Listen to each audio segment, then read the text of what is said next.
The class. आज हमारा जो टॉपिक रहने वाला है वो रहने वाला है differential form of Gauss law. ठीक है, गॉस लॉ से संबंधित हमारी एक सीरीज चल रही है। उस सीरीज के अंदर हमारा जो नेक्स्ट टॉपिक रहेगा आज का वो रहेगा गॉस लॉ की डिफरेंशियल फॉर्म क्या होती है और उसको कैसे ड्राइव करते हैं उसके बारे में डिस्कस करते हैं। ठीक है, तो हम क्या करते हैं यहाँ पे differential form of Gauss law को ड्राइव करने के लिए हमने मान लिया कि कोई चार्ज कंटिन्यूअसली डिस्ट्रीब्यूटेड है और ए वॉल्यूम। ठीक है, एक वॉल्यूमेट्रिक सरफेस है, किसी भी सरफेस के जो कंप्लीट वॉल्यूम है उसके ऊपर चार्ज जो है वो यूनिफॉर्मली डिस्ट्रीब्यूटेड है, तो क्या होगा, उसकी वॉल्यूम चार्ज डेंसिटी होगी। ठीक है ना, तो हमने मान लिया कि जो रो है, कैपिटल जो रो है, रो से हम वॉल्यूम चार्ज डेंसिटी को रिप्रेजेंटेशन देते हैं।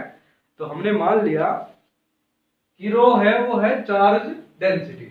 ठीक है, तो अगर रो चार्ज डेंसिटी है तो किसी भी वॉल्यूमेट्रिक सरफेस जो पूरा सरफेस है उसके अगर हमें चार्ज डेंसिटी गिवन हो और उसका हमें ओवरऑल चार्ज कैलकुलेट करना हो तो किस टाइप से करेंगे, तो हमें अगर रो चार्ज डेंसिटी गिवन है तो total charge within the close surface enclosing the volume is given by Q is equal to integrated all over the volume rho multiply by small volume dV। ठीक है, तो small volume के लिए जो charge रहेगा वो रहेगा रो into dV और इसको इंटीग्रेट कर देंगे ऑल ओवर द वॉल्यूम, तो हमारे पास पूरे जो वॉल्यूम है उसके कोरस्पॉन्डिंग जो टोटल चार्ज रहेगा वो आ जाएगा Q is equal to rho into dV।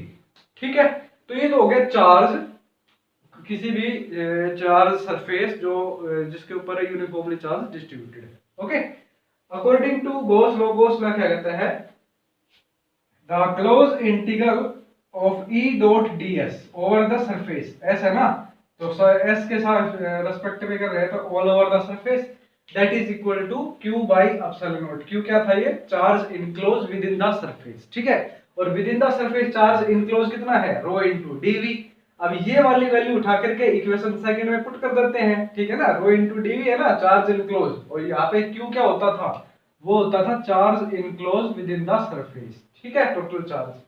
तो यहाँ पे ये वाली वैल्यू जब यहाँ उठा करके रखेंगे तो हमारे पास क्या इक्वेशन बन जाएगी, close integral E dot ds that is equal to Q enclose की जगह लिखेंगे integration rho dV all over the volume, integration rho dV all over the volume divided by epsilon naught. ठीक है, ये एक्सप्रेशन हमारे पास आ गया। अब हमें क्या करना है, गॉस डाइवर्जेंस थ्योरम अप्लाई कर देंगे यहाँ पे, क्योंकि डाइवर्जेंस थ्योरम का देखो यहाँ पे इंटीग्रेशन वॉल्यूम के रिस्पेक्ट में हो रहा है, यहाँ पे इंटीग्रेशन सरफेस के रिस्पेक्ट में हो रहा है।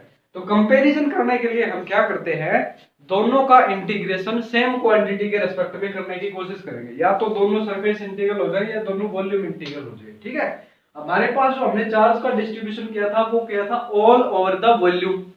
ठीक है, तो हमारे पास एक थ्योरम होती है स्टोक्स थ्योरम, जिसका यूज कब करते हैं, जब भी हमें सरफेस इंटीग्रल को वॉल्यूम इंटीग्रल में कन्वर्ट करना हो या फिर वॉल्यूम इंटीग्रल को सरफेस इंटीग्रल में कन्वर्ट करना हो, उस केस में हम गॉस डाइवर्जेंस थ्योरम का यूज करते हैं।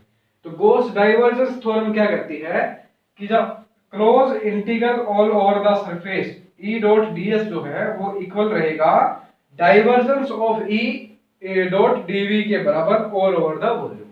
ठीक है, divergence of E, divergence theorem बोलते हैं ना, तो इलेक्ट्रिक फील्ड का divergence with respect to volume, जब इसको इंटीग्रेशन करेंगे तो ये surface integral E dot ds के बराबर आएगा। ठीक है, तो यहाँ पे इक्वेशन फर्स्ट और सेकंड को जब कंपेयर करेंगे तो E dot ds left hand side में दोनों के हैं, अगर लेफ्ट हैंड साइड इक्वल है तो राइट हैंड साइड की टर्म्स भी हमारे पास इक्वल होगी, तो दोनों को इक्वेट कर देते हैं। इक्वेशन 3 और 4 को कंपेयर जब हम करेंगे, comparing equation 3 and 4 we will get divergence of E dot dV all over the volume that is equal to rho dV by epsilon naught। ठीक है, इंटीग्रेशन हो गया all over the volume, volume के respect में हो रहा है।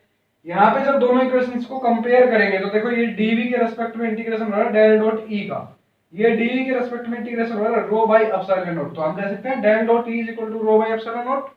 ठीक है ना, ये दोनों क्वांटिटी इक्वल होंगी, दोनों इक्वल है तो del dot E is equal to rho by epsilon naught, यानी कि डाइवर्जेंस ऑफ इलेक्ट्रिक फील्ड जो होगा वो रहेगा हमारे पास volume charge density rho divided by epsilon naught, या 1 by epsilon naught times of the volume charge density. Okay, इसी को बोल देते हैं हम Gauss law in differential form. क्या हो जाएगा, del dot E is equal to rho by epsilon naught, this is called Gauss law in differential form. ठीक है, क्या किया था हमने, एक वॉल्यूमेट्रिक सरफेस ले लिया था, ठीक है, जिसके ऊपर चार्ज जो है वो यूनिफॉर्मली डिस्ट्रीब्यूटेड है। यूनिफॉर्मली डिस्ट्रीब्यूटेड है तो उसकी वॉल्यूम चार्ज डेंसिटी रहेगी रो। अगर वॉल्यूम चार्ज डेंसिटी रो है तो उसका टोटल चार्ज क्या हो जाएगा, रो इनटू डीवी के बराबर उसके ऊपर टोटल चार्ज हो जाएगा, है ना। गॉस लॉ की इक्वेशन दी dot ds that is equal to q by epsilon naught. q क्या था, total charge enclose within the surface. यहाँ पे ये वाली वैल्यू उठा के पुट कर दी तो हमारे पास ये इक्वेशन आ जाएगी। अब इधर वॉल्यूम के रेस्पेक्ट में इंटीग्रेशन है, इधर सरफेस के रेस्पेक्ट में, तो हमें पता है कि एक गॉस डाइवर्जेंस थ्योरम नाम की एक थ्योरम होती है जिसका यूज हम सरफेस इंटीग्रल को वॉल्यूम इंटीग्रल में और वॉल्यूम को सरफेस इंटीग्रल में कन्वर्ट करने के लिए करते हैं। तो यहाँ पे हम गॉस डाइवर्जेंस थ्योरम का यूज कर लेंगे, that is E dot ds is equal to divergence of E dot dv के बराबर हो जाएगा। ये वाली वैल्यू उठा करके यहाँ पुट कर देंगे तो हमारे पास आ गया del dot E dot dv is equal to rho dv by epsilon naught. दोनों को जब कंपेयर करेंगे तो dv dv कैंसिल आउट करके क्या हो जाएगा, del dot E is equal to rho by epsilon naught. This is Gauss divergence theorem.